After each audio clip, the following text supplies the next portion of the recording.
Bom dia, estamos aqui com uma sala, ou melhor, com duas salas cheias, uma em Beja com estudantes da disciplina de Direito da Sociedade de Informação. Estamos aí com um número também apreciável de alunos de Direito da Unesp de Franca. Eu tenho muito gosto em colaborar convosco, inclusive é porque, como a vossa cerimonialista disse, estando vocês no Estado de São Paulo, eu também tenho que desempenhar algumas funções enquanto membro da Comissão de Direito Eletrónico e Crimes de Alta Tecnologia da OAB São Paulo. E tenho que ir apresentar serviço ao Dr. Coriolano. Mas hoje iremos falar durante uns quantos minutos do direito brasileiro em matéria de crime informático, mas na perspectiva do direito internacional. Aliás, estou procurando me adequar à temática da vossa semana jurídica. Esta matéria não é original. Eu já fiz algo muito parecido. Aliás, só introduzi algumas pequenas atualizações de uma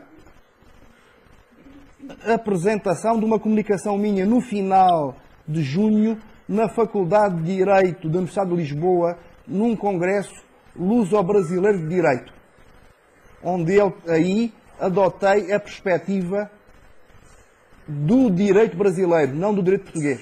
O que criou até alguma perplexidade, inclusive para o diretor da faculdade, para o professor Vera Cruz Pinto, que pensou que eu vinha do Alentejo e afinal eu vinha representar o Brasil.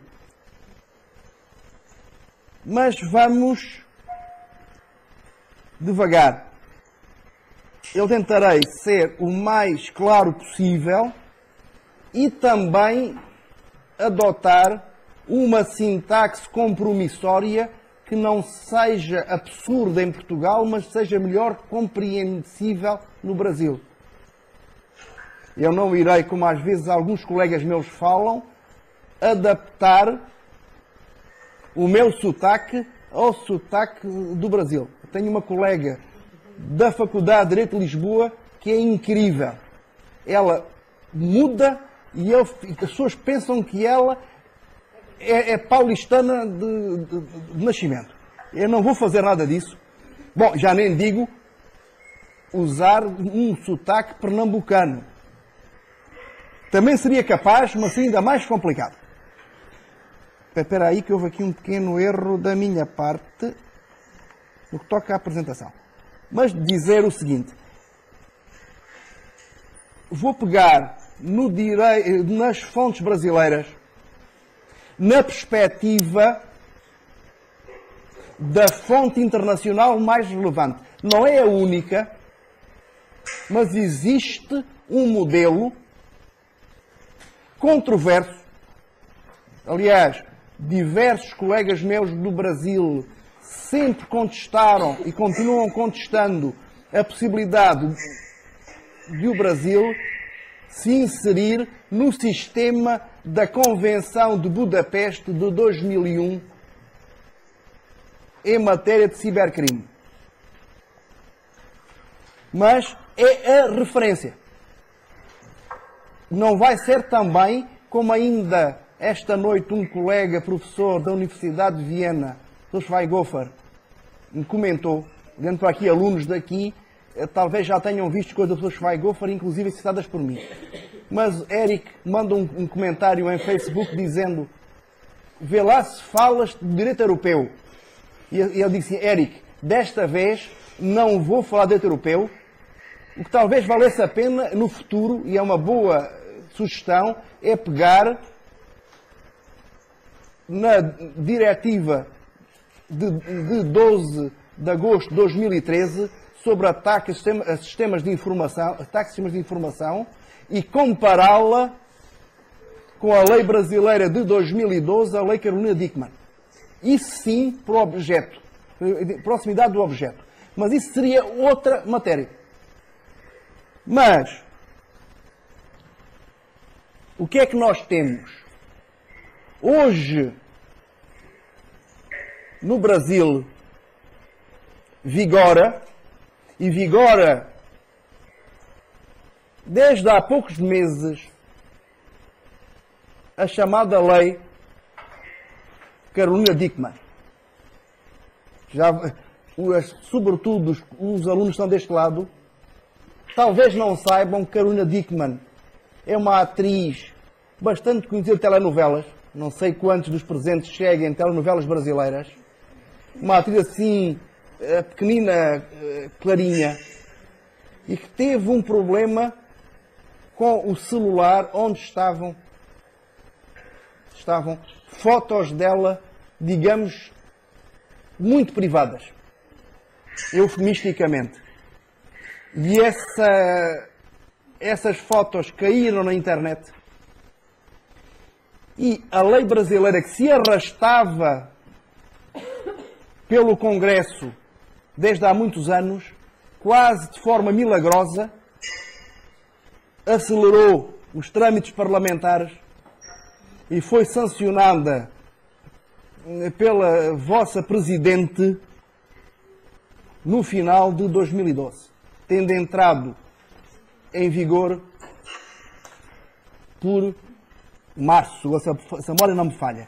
E isto tudo começou com uma iniciativa de um deputado federal, um deputado Luís Piaulino, em 1999. Quer dizer, a primeira iniciativa no Brasil para regular crimes informáticos é ainda do final do século passado. Mas ela passou a ser conhecida sobretudo por Lei Azeredo, ou Projeto Azeredo, porque depois no Senado Federal, o senador Eduardo Azeredo, senador de Minas, que entretanto passou a ser, e é neste momento, deputado, foi nomeado relator. E esta lei, ou este projeto, andou pelos gabinetes do Senado durante anos. Assim, antes disso um erro, não era 2 de março, era no início de março, era no início de abril, mas a partir de abril de 2013, passado o período vacácio, o Brasil passou a ter, finalmente, uma lei no que se refere aos crimes informáticos. Esta lei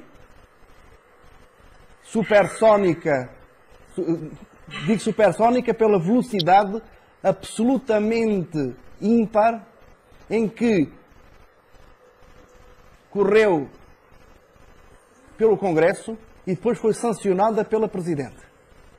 Esta lei, 12.737, que essencialmente modifica, aditando o Código Penal Brasileiro de 1940. Ao mesmo tempo, a velha lei, o velho projeto Azeredo, continuou, mas continuou residualmente. Quer dizer, foram ambas publicadas, sancionadas no mesmo dia, a 30 de novembro de 2012, e entraram em vigor a 2 de abril de 2013. Veremos já a seguir com que conteúdo. Mas eu referi-vos, de início, a Convenção de Budapeste. É uma convenção do Conselho da Europa.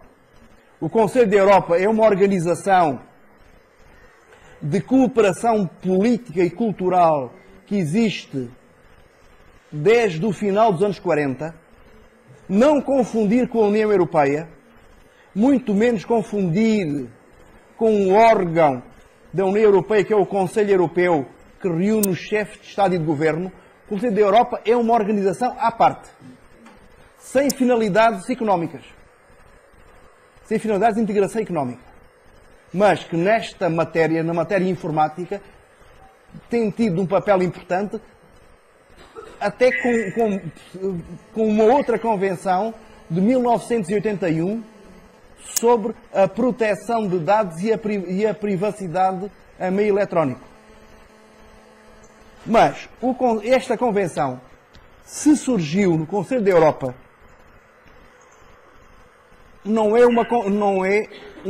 um ato regional, não é um ato destinado só à Europa, como seria uma convenção, por exemplo, de organização, negociada e aprovada no âmbito da Organização de Estados Americanos, na OEA, que seria a organização mais parecida com o Conselho da Europa, da qual o Brasil faz parte.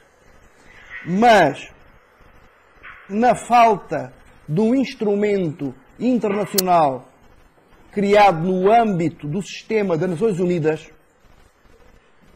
houve esta oportunidade do Conselho da Europa avançar. Mais que isso, na feitura, na elaboração da Convenção, participaram um conjunto de países de outros continentes, nomeadamente aqueles países que têm tido posições de liderança económica e de liderança tecnológica. Quer dizer, no continente americano, os Estados Unidos, no asiático, o Canadá, no asiático, o Japão, no continente africano, a África do Sul.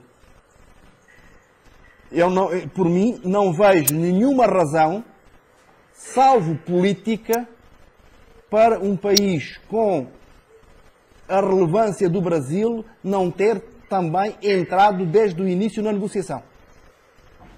Mas isso foi uma opção exclusiva do Brasil.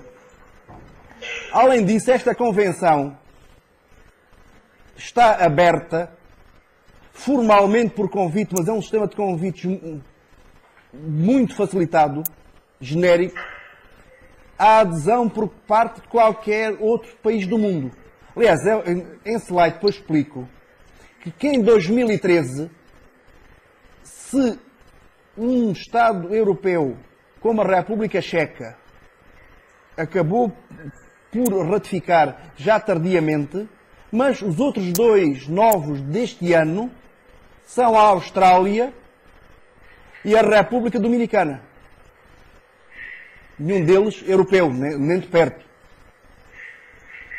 Dizer também que esta Convenção atingiu um número mínimo de ratificações para estar em vigor a partir do segundo semestre de 2004. Está a entrar aqui, quer entrar por Skype, o professor Thomas Haueren, que é o titular de Direito Civil e Direito da Informação da Universidade de Münster, na Alemanha. Esta é coisa que acontece. Mas, é só vos queria recordar questões relacionadas com o caráter aterritorial da internet, ou como eu gosto mais, preferida só de rede. Isto porque se não existirem leis no sentido amplíssimo, regras voluntárias que regulem, neste caso, crimes informáticos e leis semelhantes, se pensarmos em termos dos efeitos do princípio da legalidade, nomeadamente em termos de tipicidade,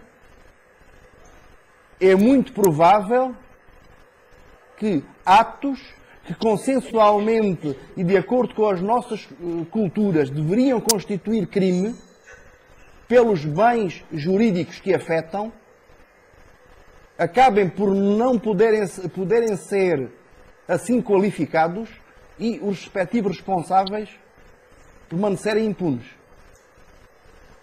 Isto é, para que o crime informático seja eficazmente perseguido, não pode haver espaços em branco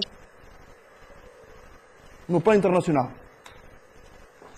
É porque se para causar um homicídio é necessário chegar junto da vítima, ou suficientemente da vítima para o atingir, para causar danos informáticos de enorme monta, designadamente, estou a pensar numa matéria que iria dar uma aula de mestrado esta tarde, nomeadamente afetar infraestruturas críticas de transporte de eletricidade que possam desligar hospitais inteiros e causar muitas vítimas. Isso pode ser feito remotamente a partir de qualquer ponto da Terra.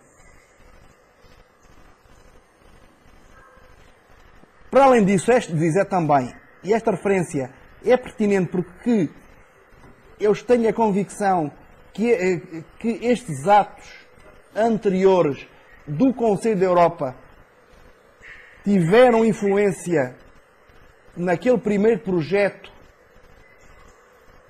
de 1999 na vossa Câmara de Deputados, recomendações do Conselho de Ministros da Europa, nomeadamente sobre criminalidade informática e sobre pensar direito substantivo, mas também direito adjetivo em matéria processual e de investigação criminal, nomeadamente no que toca à recolha de prova. Estou a referir-me a recomendações, atos não vinculativos do Conselho da Europa, respectivamente de 89 e de 95. Podia até dizer que este primeiro de 89 correspondeu ao padrão que levou muitos países a terem a primeira geração de leis em matéria de crimes informáticos, como aconteceu com Portugal, com a Lei 109 de 1991. Dizer também que o processo que levou até à Convenção de Budapeste foi desencadeado em 1997. Isto pelo Conselho da Europa, Conselho de Ministros da Justiça, junto com o já existente Comitê Europeu para os Problemas Criminais, que tratando também de cibercrime. A Convenção, em termos muito sintéticos, ocupa-se de direito penal substantivo, mas não só. Também direito processual penal e de cooperação internacional. Cooperação entre polícias e também cooperação judicial. Mas aqui eu determinei apenas no direito penal material, analisando-se pela sequência da própria Convenção. Não seria a sequência que eu adotaria. Eu normalmente, quando leciono estas matérias, centro-me nos bens jurídicos protegidos, começando nomeadamente, e por razões que têm a ver com ideologia em direito penal. Ou seja, eu começo pelos crimes contra as pessoas. E só depois vou para os crimes relativos a sistemas e a redes, seguindo-se a esses crimes contra o património. Mas aqui não é essa a sequência da Convenção, eu vou seguir a Convenção. Aliás, se tenho a Convenção como referência, vou seguir a Convenção. Mas dizer o seguinte: se existe esta Convenção internacional, no Brasil as fontes estão fragmentadas. Estão fragmentadas e não correspondem apenas, como muita gente pensa, inclusive é aí, não correspondem apenas à Lei Carolina Dickmann e ao que sobra da lei Azeredo. é que há a percepção do seguinte, que até este ano o Brasil era uma espécie de uma selva em que não havia leis nenhumas em matéria de informática e depois passou a ter tudo. Se formos objetivos, a verdade não está nem num extremo nem no outro. Ou seja, já existiam bastantes fontes relevantes em matéria de crimes informáticos, por um lado, e por outro, também, a lei Carolina Dickmann não veio resolver tudo, nem pouco mais ou menos, como veremos já a seguir. E eu volto a acentuar aqui a importância do princípio da legalidade penal. Os alunos que estão aqui nesta sala estão a ter também direito penal e imagino já lá chegar ao princípio da legalidade, porque é básico. Que em Portugal encontramos no artigo 29 da Constituição da República e logo no artigo 1º do Código Penal de 1995. Na Constituição Brasileira de 1988, nós encontramos no artigo 5º, inciso 39, a repetição da regra que é comum a todos os ordenamentos civilizados. Não há crime sem lei anterior que o defina, nem pena, não consigo passar por cima, sem prévia cominação legal. Já o vosso Código Penal de 1940, assim continua, dizendo. Já dizia, e claro que continua dizendo. Por isso, atenção, porque por muito que afete bens jurídicos, que os bens sejam afetados, e por muito que a sociedade entenda consensualmente que uma determinada conduta deva ser criminalizada, se não existir uma lei penal, uma lei criminal antes, para não haver um pleonasmo, se não existir uma lei criminal antes e que comine uma pena, não há crime. Isto é totalmente básico, mas nós muitas vezes tendemos a esquecer. E aqui o princípio da tipicidade leva-nos a que não haja condutas que são quase. Recordem que a analogia na qualificação em direito penal é absolutamente vedada, quer para a Constituição portuguesa, quer para a Constituição brasileira. Portanto, que esta é uma limitação, que eu acrescento, que ainda bem que existe. Senão estaríamos muito perto da lei da selva. Na Convenção, temos quatro séries de tipos. Infrações contra a confidencialidade, integridade e disponibilidade de dados e sistemas informáticos. Seriam estes os crimes puramente informáticos, ou seja, não são pensáveis senão em contexto das tecnologias da informação e da comunicação. Outros crimes relacionados com o computador, ou seja, temos tipos semelhantes e se a redação for suficiente poder-se até aplicar, mas que têm tipos específicos quando intervêm computadores. Infrações relacionadas com conteúdos, adiantando que estão em causa sobretudo infrações relacionadas com propriedade intelectual ou com pornografia infantil. E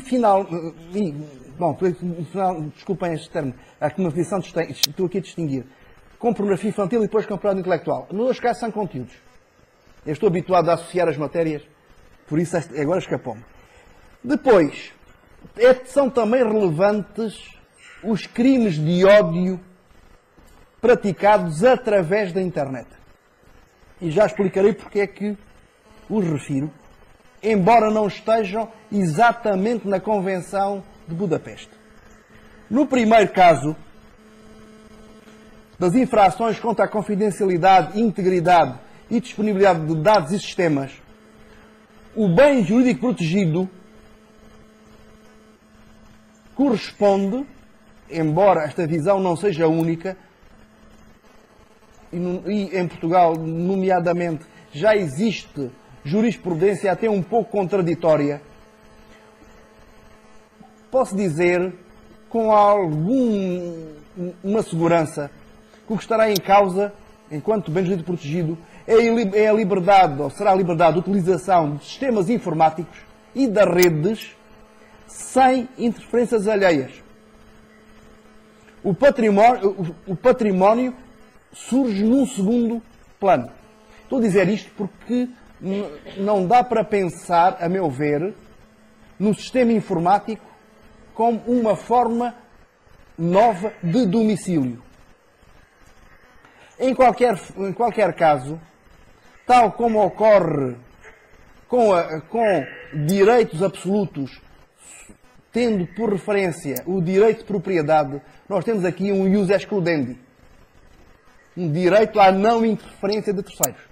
Mas o ius excludendi é inerente aos direitos absolutos, que será o caso, não à propriedade ou a direitos patrimoniais em si, ou pelo menos não apenas direitos patrimoniais. E aqui o que temos na Convenção, neste agregado de tipos, são os crimes de acesso ilícito, de interseção ilícita de informação que circula numa rede, de danos provocados nos dados e de sabotagem informática. E ainda a utilização indevida de dispositivos que permitam a prática de qualquer dos crimes anteriores. O acesso ilícito é caracterizado na Convenção como acesso intencional e ilegítimo à totalidade ou à parte de um sistema informático. Depois a Convenção tem alguma abertura porque permite que os Estados-partes, é uma Convenção, tem partes, não tem membros, tecnicamente, os Estados-partes podem exigir que a infração seja cometida com a violação de medidas de segurança ou com intenções específicas, nomeadamente de obter dados informáticos ou outra, sempre que ilegítima. Depois temos a interseção ilícita, corresponde à interseção não autorizada de transmissões não públicas de dados informáticos no interior de um sistema ou para o interior ou para o exterior do sistema. Pensando sempre na rede. Pois há muito mais detalhes, nomeadamente sobre a técnica possível, inclusive a captação eletromagnética de dados. Pensem, por exemplo, para facilitar, em alguém que tenha um sistema Bluetooth ativado e terceiros possam captar esses dados do exterior. Depois temos dano provocado nos dados. Danificação, apagamento dos dados, mas também deterioração, alteração ou supressão de dados. Pensem em acrescentar zeros à direita, eliminar uns números no meio, etc. Não é só apagar. Pode ser alteração, pode alterar o nome, etc. Isso era aquela ideia até de filme, pensar naquele filme com o Matthew Broderick, em que alunos, isso é um grande mito, entravam nos computadores das escolas e aumentava a nota da namorada. Passava de reprovada a ter nota top. Isso nos anos 80, isso era o sonho de qualquer assim hacker adolescente, era conseguir chegar com os antigos modems aí de 14.4, conseguisse chegar ao sistema informático da escola e mudar a nota.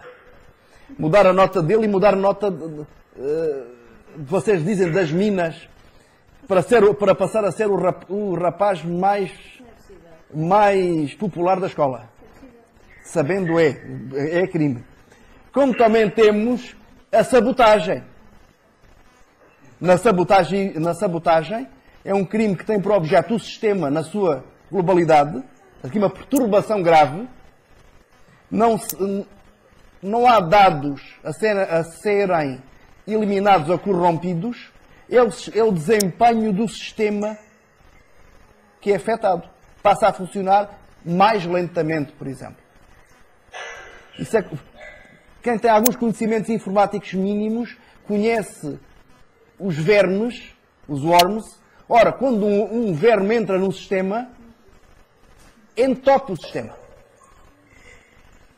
E se pensarmos um ataque massivo, consiga mandar um sistema abaixo,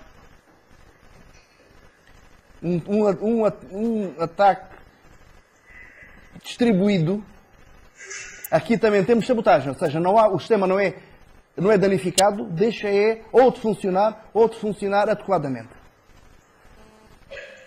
Depois também temos criminalização própria para a produção, venda, aquisição para efeitos de utilização, importação, distribuição ou outras formas de disponibilização, quer de um dispositivo, e eu vou pedir para ficar em memória a ideia de dispositivo, em inglês seria um device,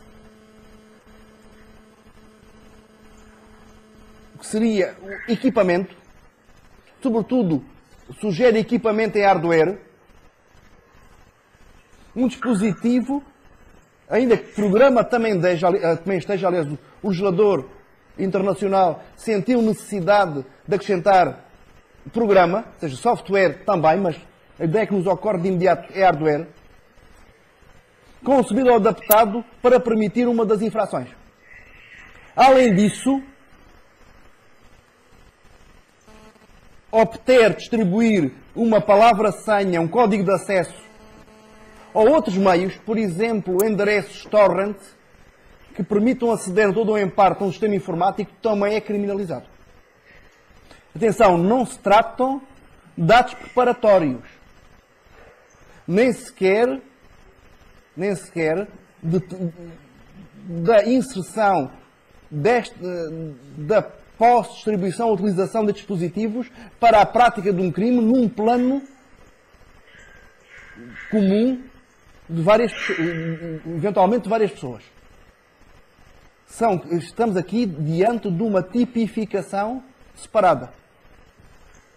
Isto é, produzir ou obter palavras-passe para entrar num sistema já é crime em si, mesmo que essa pessoa não o faça e que as disponibilize simplesmente para quem quiser. Bom, o que é que temos nas fontes brasileiras? Em primeiro lugar, um tipo complexo que corresponde ao novo artigo 154A do Código Penal, introduzido por a Lei Carolina Dickmann.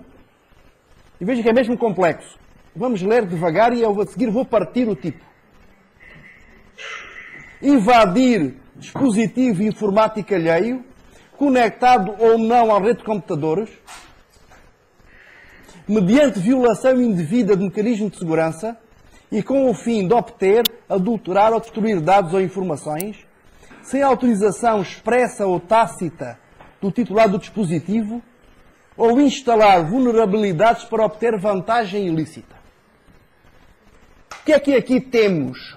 Em primeiro lugar, acesso a dispositivo informático alheio,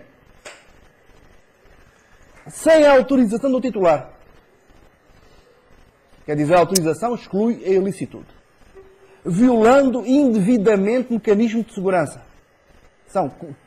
Atenção que estamos com requisitos cumulativos. A fim de obter, adulterar ou destruir dados, outras informações, ou instalar vulnerabilidades, ou obter uma vantagem ilícita. Em síntese, e na perspectiva mais analítica que é da Convenção de Budapeste, surgem questões. Em primeiro lugar, a Convenção Internacional refere-se a dispositivo informático. Perdão, a lei brasileira refere-se a dispositivo informático. A Convenção a sistema informático. São a mesma coisa? É que um sistema informático é muito mais amplo. Aliás, o sistema informático é definido pela Convenção de Budapeste como um equipamento ou conjunto de equipamentos interligados ou relacionados entre si que asseguram, isoladamente ou em conjunto, pela execução de um programa, o tratamento automatizado de dados. Quer dizer, a lei brasileira só trata do acesso a um dispositivo.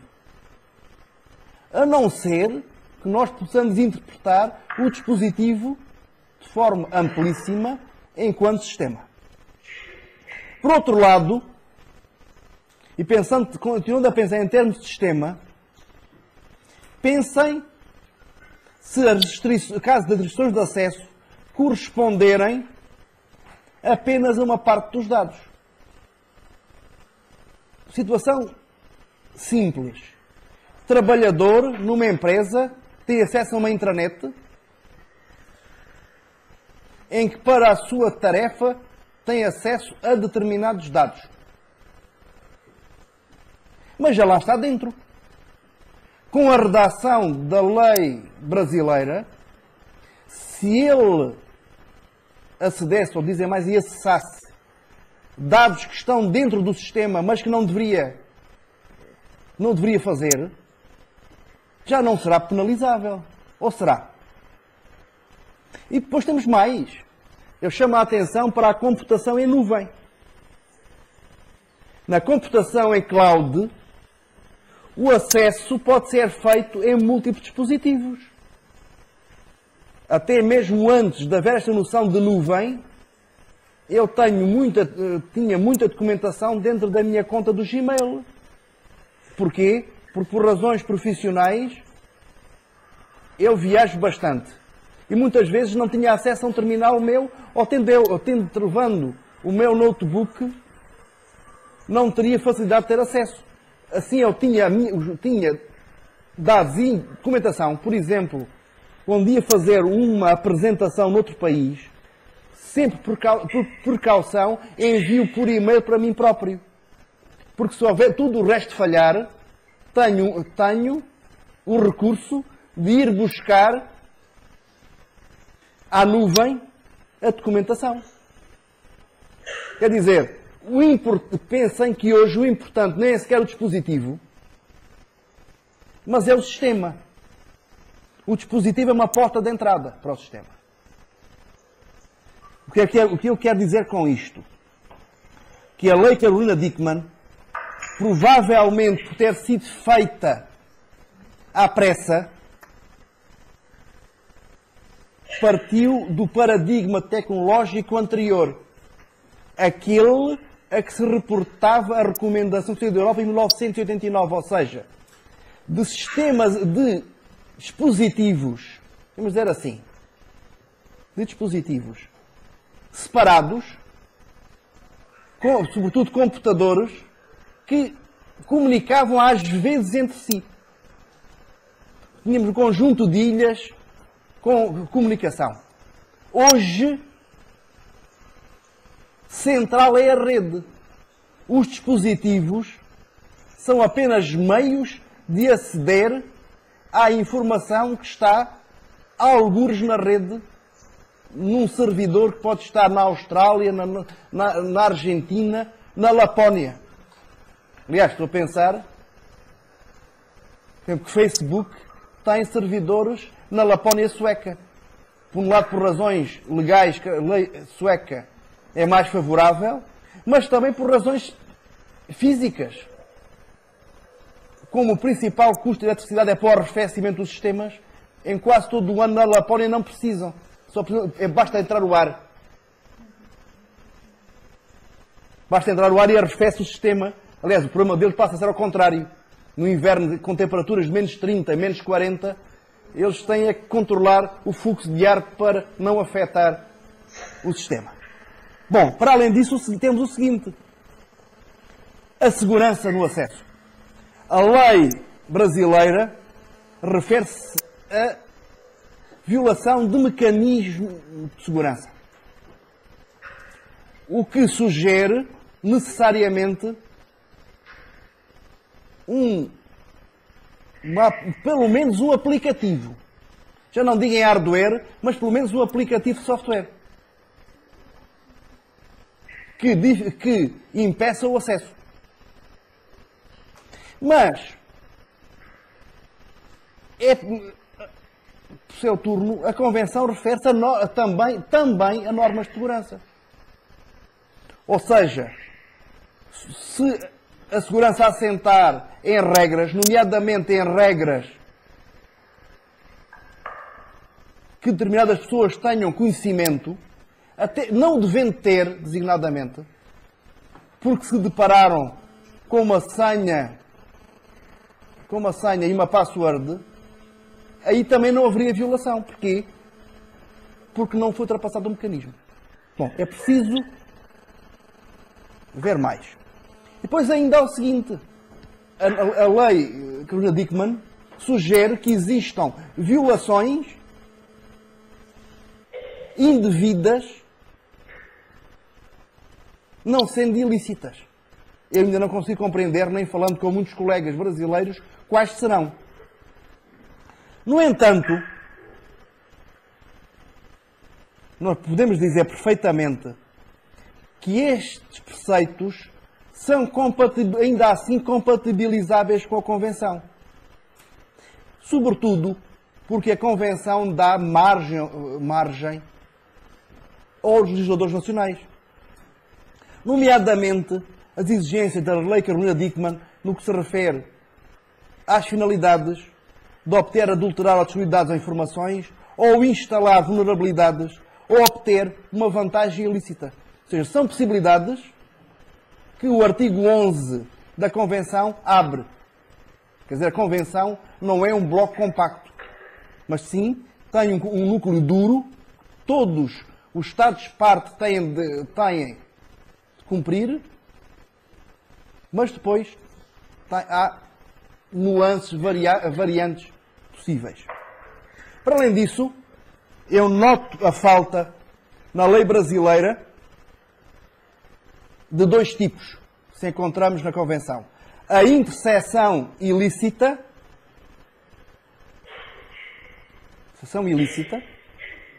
em sistema, sem entrar no sistema, obter do exterior a informação, e também a sabotagem. Não há destruição, não há adulteração, mas afeta gravemente o funcionamento do sistema. E depois também temos o problema do dano. Estou a pensar em termos de dano simples. A ação de adulterar ou destruir dados. Vejam que na Convenção, na lei brasileira, o dano surge sempre como um resultado querido no acesso não autorizado. Quer dizer, o dano, se ocorrer, vamos citar outro exemplo, voltamos ao exemplo anterior. Há um trabalhador que tem o acesso autorizado ao dispositivo, mas, por qualquer razão, nomeadamente, sei lá, um problema assim de ciúmes por um colega ou por uma colega de trabalho, elimina dados da colega dentro do sistema. Como o acesso já foi autorizado, esse dano não é penalizável pela Lei Carolina-Dickmann. E depois tem outro problema, e este é um problema, creio eu, muito real, de lacuna séria na lei brasileira. É que se nós formos ao Código Penal, nós temos que o dano consistente em destruir, utilizar ou deteriorar coisa alheia por motivo egoístico ou com prejuízo considerável para a vítima, é a redação do vosso Código Penal. Nós estamos diante de coisas tangíveis. Tal como acontece com o Código Civil. E tal como acontece com o furto. Estamos sempre no furto com coisa móvel, coisa material, apreensível pelos sentidos, e no dano também. Sem uma qualificação específica de um dano a dados, eu arrisco-me perfeitamente a dizer que se essa destruição ocorrer, não é crime. Por outro lado, também temos o tipo complementar, que vem também, e que já encontramos também na Convenção de Budapeste. Quem produz, oferece, distribui, vende ou difunde dispositivo ou programa de computador. E vejam que essa distinção aqui de dispositivo, de programa, induz-nos a que no âmbito da interpretação da lei brasileira, por dispositivo não possamos entender software, nem uma máquina virtual, por exemplo, com o intuito de permitir a prática de conduta referida no caput. Aqui, de novo, temos uma grande proximidade de conteúdo entre a Convenção e a lei brasileira. Ainda assim, e mais uma vez, é relevante a falta de consideração de métodos de controle quando não correspondem nem a equipamentos, nem a aplicativos. Nomeadamente, e recordando a Convenção, nomes e senhas de acesso. Depois, temos infrações, seguindo a sequência da Convenção, relacionadas com computadores. Neste caso, o bem jurídico protegido é a afetação jurídica de direitos patrimoniais. Em termos mais simples, crimes contra o património. Na Convenção, surgem-nos dois tipos. A falsificação informática e a burla informática. A Convenção, esta tradução seguiu a terminologia portuguesa de burla, sendo que, no Brasil, o termo usado é de estelionato. Aqui teríamos, e podem ficar em memória, a ideia de estelionato informático.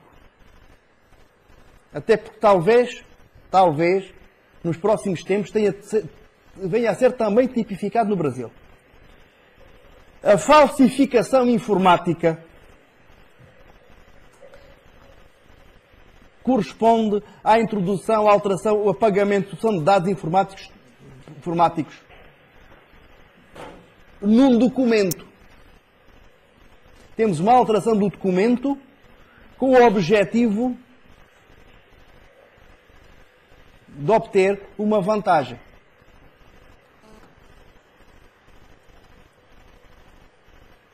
Depois, a burla informática, como outra burla, ou como o estelionato, parte da verificação de um prejuízo patrimonial a outrem, neste caso, através da introdução, alteração, apagamento de opção de dados, ou de interferência no funcionamento do sistema informático, com a intenção de obter para si ou para outra pessoa um benefício económico ilegítimo. Dir-me-ão, bom, mas o Brasil não tem nada disto. Em parte. é que, efetivamente, a lei brasileira, é 2 de Abril, passou a contar apenas com uma previsão no que toca à falsificação.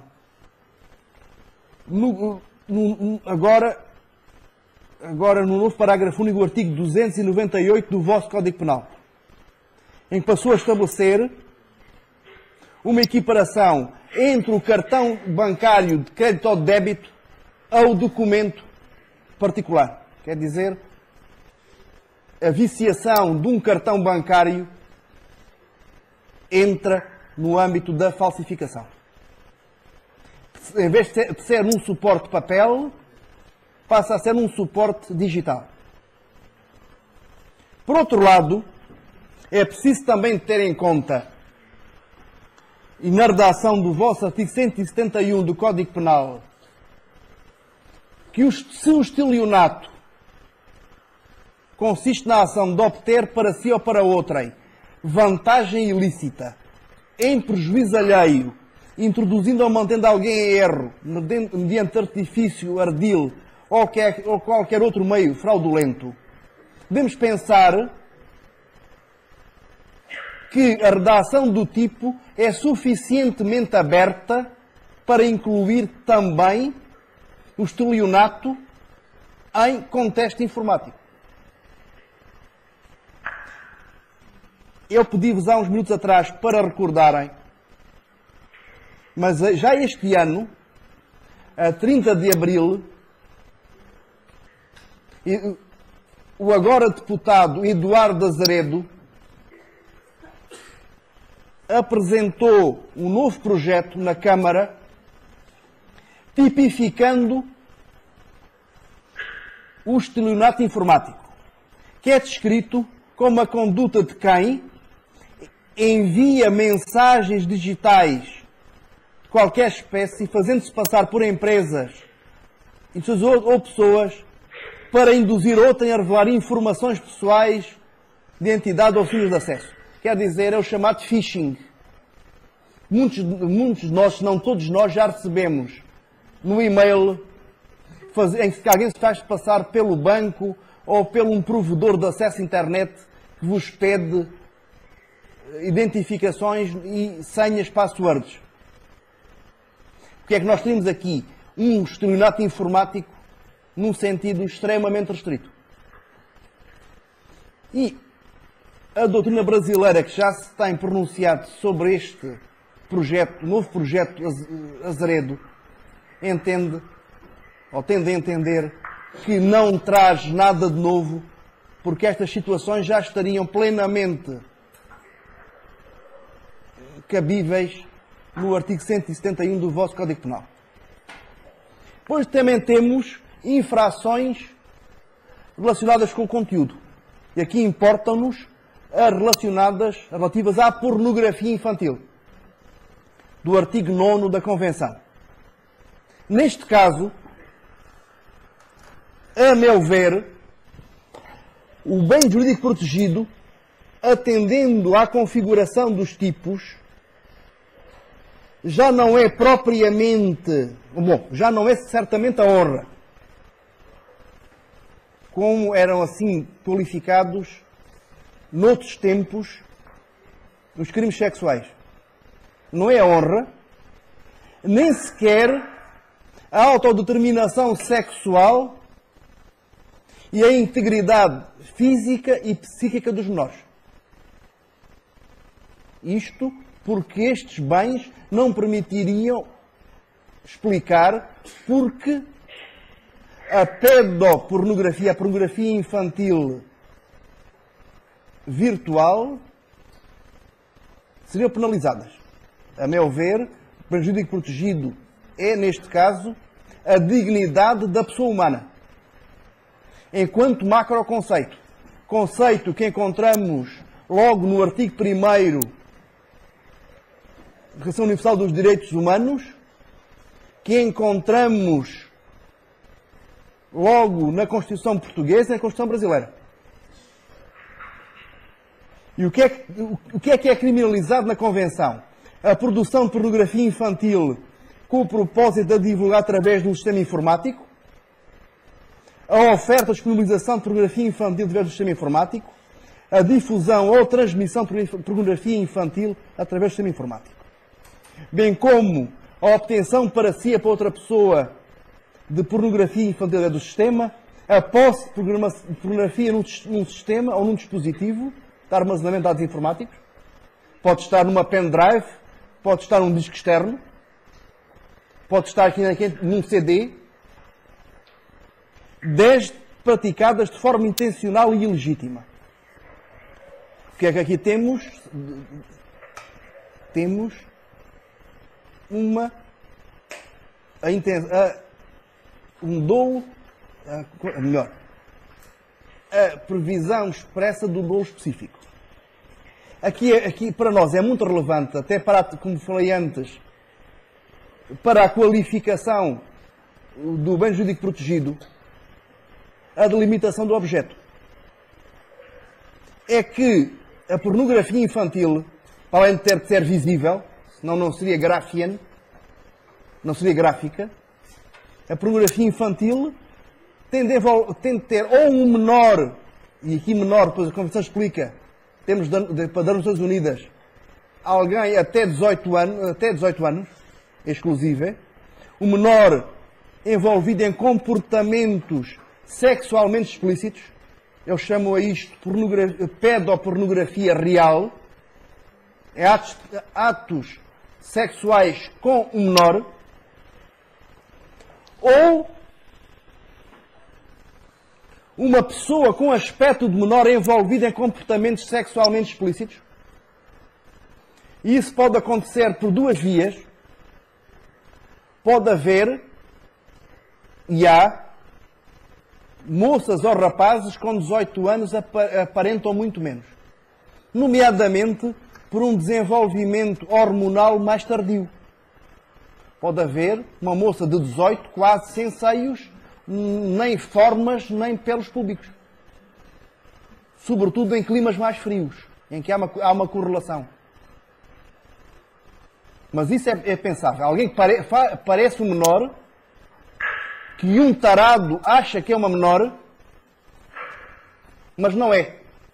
E que, de acordo com a lei, é autodeterminável e pode consentir. Participar em atos sexuais, inclusive serem gravados e emitidos. Isso cabe. Ainda ontem, aqui numa aula com estes jovens, vimos o artigo 81 do Código Civil admite limitações voluntárias aos direitos de personalidade. Mas também temos, aí seria a pedopornografia aparente. Parece que é pornografia infantil sem ser infantil. Depois temos ainda a pedopornografia virtual. Teríamos imagens realistas do menor envolvido em comportamentos sexualmente explícitos. No caso anterior, até é pensável o tratamento da imagem. Como dizem no Brasil, podia ser uma imagem photoshopada. Quer dizer, pode-se pegar, voltamos, uma mulher, ser um homem, mas uma mulher, o programa informático o que faz, elimina pelos, reduz formas, as formas do rosto, dos seios, das ancas, e parece uma adolescente ou uma criança. Mas podemos ir mais longe. É que há imagens geradas por computador de forma hiperrealista que parecem um menor, mas não são sequer uma pessoa. Ninguém pensa que aquelas imagens de gosto mais duvidoso, na minha opinião, do Bart Simpson a fazer sexo com a mãe,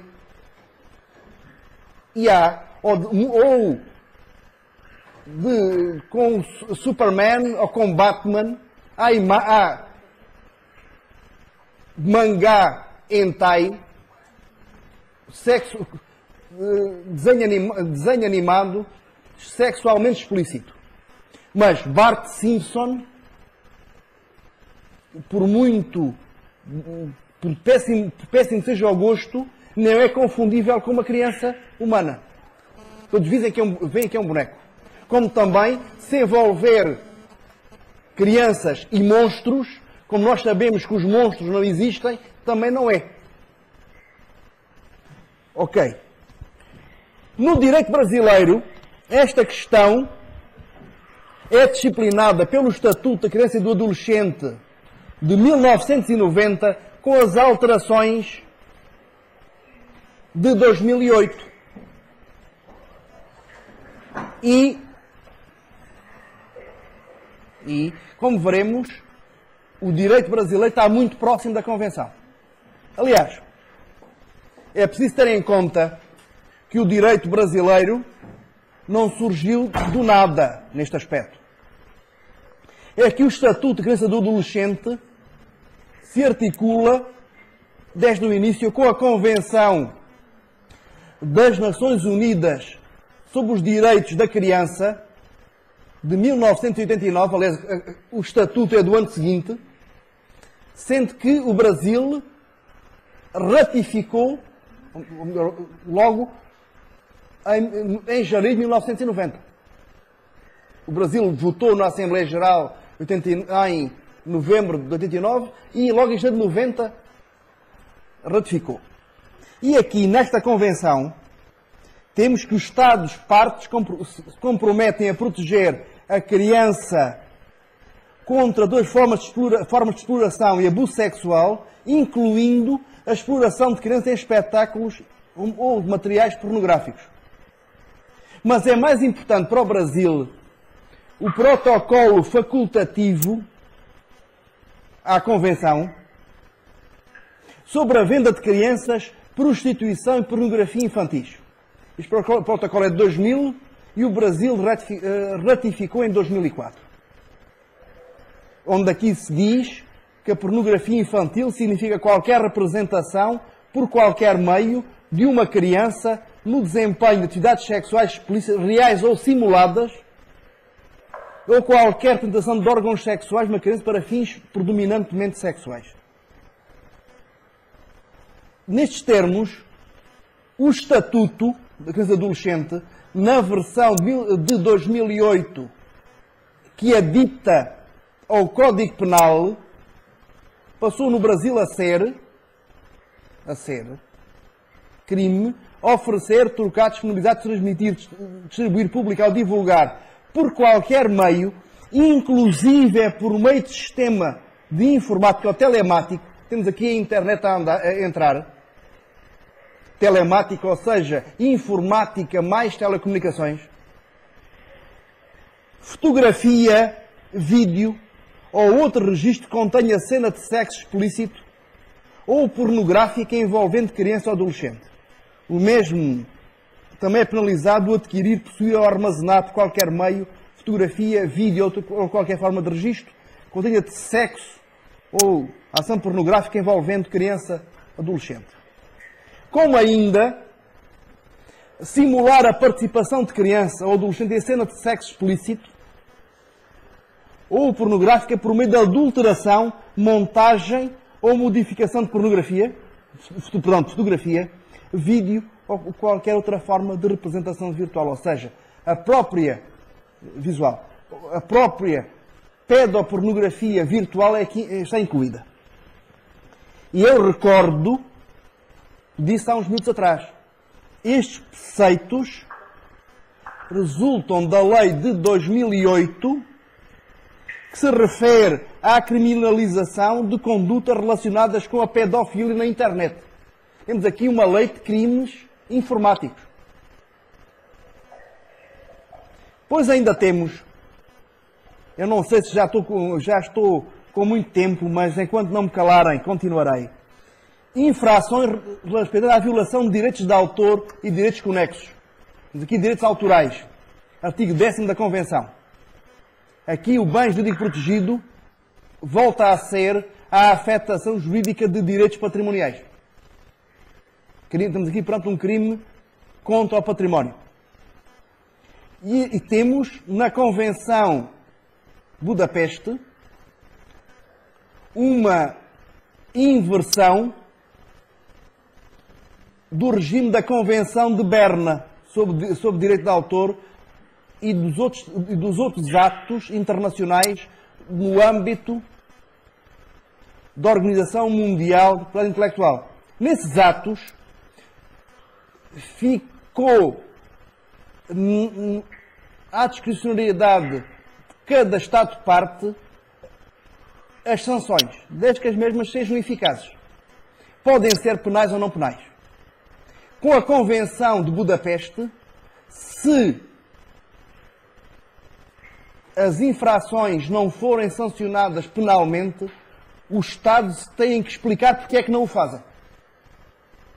Devemos dizer, uma inversão do ónus da prova em termos de iniciativa política.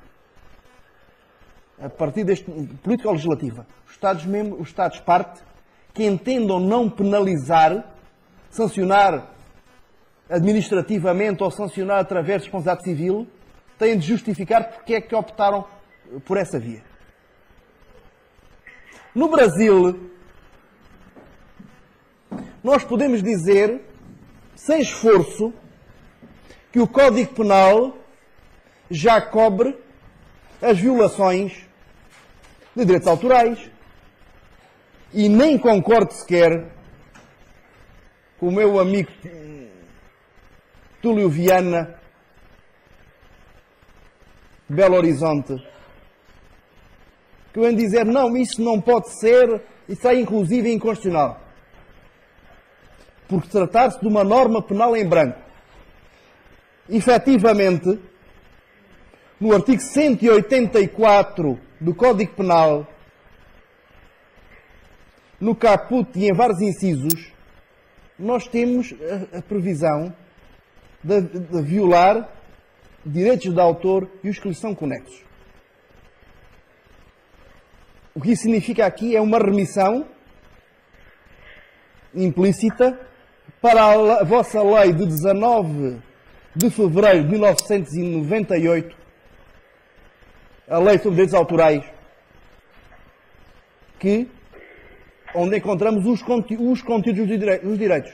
Ou seja, para a criminalização, temos que contar simultaneamente com a LDA e com o Código Penal. Para além disso, e como conta-prova, temos de ter em conta que a Lei 9.609, 19 de 98, que dispõe sobre a proteção da propriedade intelectual de programas de computador, criminaliza explicitamente, no seu artigo 12, a violação de direitos de autor de programa de computador.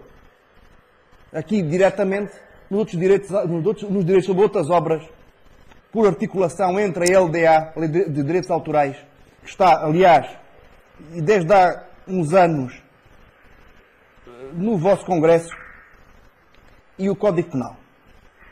Finalmente, quero-me referir ao racismo e à xenofobia na internet. Esta matéria, em termos internacionais, consta de um protocolo adicional à Convenção sobre o cibercrime, o Protocolo de Estrasburgo de 28 de janeiro de 2003.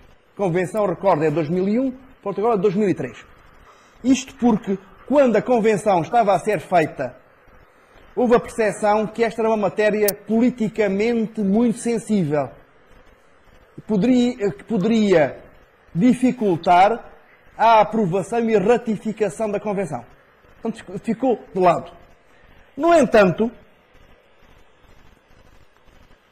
a Assembleia Parlamentar do Conselho da Europa, quando recebeu os trabalhos do que veio a ser a Convenção, recomendou a redação de um protocolo adicional que definisse e criminalizasse a difusão de propaganda racista. Dizer também que, neste caso, a Convenção o que faz é concretizar e ir mais longe que a Convenção Internacional para a Eliminação de todas as formas de discriminação racial de 1965, aprovada no seio das Nações Unidas. Rapidamente, o protocolo penaliza a difusão de material racista e xenófobo através de sistemas informáticos, discurso de ódio e imagem contra pessoas de raças diferentes, mas também de religião diferente. No Brasil isso é menos patente, mas pensemos em França, ou na Alemanha, ou na Suíça, em que dizem que o problema não é de serem negros ou serem árabes, mas serem muçulmanos. Sendo que nesses países a diferença cultural e a diferença na cor surgem muitas vezes associadas. Quer dizer, etnia e religião muitas vezes confundem-se. Tanto que quando se trata aqui de racismo e xenofobia, as questões religiosas são expressamente consideradas. Como também a ameaça por motivos racistas e xenófobos, ameaça através da internet, ou os insultos por motivos racistas e xenófobos. Alguém, depois do Brasil, ser xingado é bom, nem vou repetir, até por respeito. Aliás, nesta sala estou com duas pessoas de origem africana, que creio que jamais se sentiram aqui discriminados, salvo positivamente. Foi também... Bom, está aqui a rir. Obviamente, em termos antropológicos, todos nós somos de origem africana. Todos nós viemos da África do Sul e os nossos antepassados subiram pelo Rift até ao Mediterrâneo. Bom, eu digo que houve uns que chegaram antes da África e depois temos outros que chegaram depois da África. Então, todos aqui os estudantes estão a rir deste lado. Todos nós viemos de África. Houve uns que chegaram há mais tempo e foram perdendo a cor.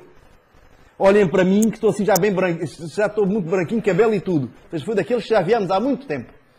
Outros vieram há menos e outros que acabaram de chegar ainda não começaram a descolorir. Sr. Ildefonso, veja lá, daqui a uns anos... Não.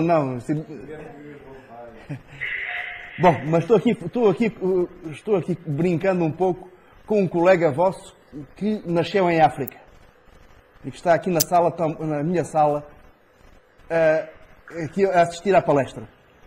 Também é penalizado, e aí com grande controvérsia, o chamado negacionismo, ou seja, a negação, minimização grosseira, aprovação, justificação do genocídio ou de outros crimes contra a humanidade. Genocídio, holocausto dos judeus, do holocausto dos judeus. E depois no texto do artigo surge a negação dos crimes pelos quais foram constituídos os tribunais de Nuremberg e de Tóquio. Judeu e também de outras populações pelos japoneses.